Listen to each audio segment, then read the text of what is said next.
Hey there. Thanks for joining me for another walk in the woods. I'm up here at Schweitzer Mountain, walking Murphy on the ski slope after the lifts have closed.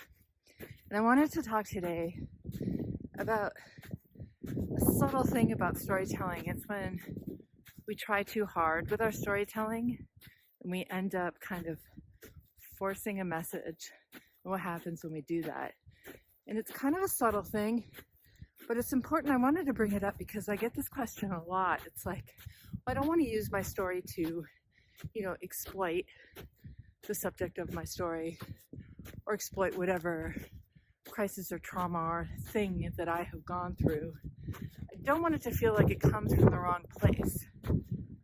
So let's spend a minute or two talking about that. I'm watching the TV series right now, and Just Like That. Anyone watching it? It's the follow-up to Sex and the City. And I'm not really enjoying it, to be honest. It's not very good, but I can't not watch it because I am a big fan of Sex and the City. So it has to be done. I have to watch it. So why don't I like it? I can't quite put my finger on what's not right about it, but I'm going to attempt to share with you.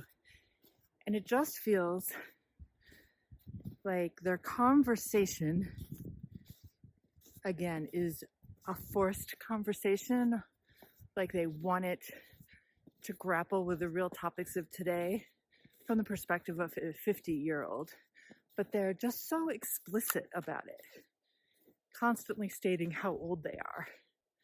Obviously, we knew them when they were in their 20s and 30s. Now they're in their 50s and they're talking about, they're going out to brunch, just like they always did. But they're talking about, faux pas they made, like Miranda in her class, and getting pronouns wrong and being confused by pronouns and being a white savior and talking about how she screwed up by acting like a white savior. Talking about gray hair and how they aren't coloring it. Well, you should be coloring it. Like I said, I can't put my finger on it, but it just feels stereotypical and it feels forced. And it's a good thing for us to think about in our own storytelling efforts, because when we do that, we come off as disingenuous, and that's when the storytelling doesn't work.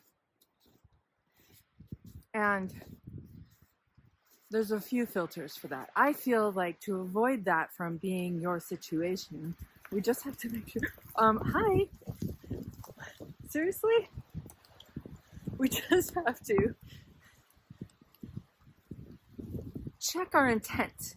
The intent of your message is what matters. Like, where am I coming from when I share this story? Is it from a real place of wanting to help, wanting to teach, inform? Or is it coming from a place where I just have an agenda?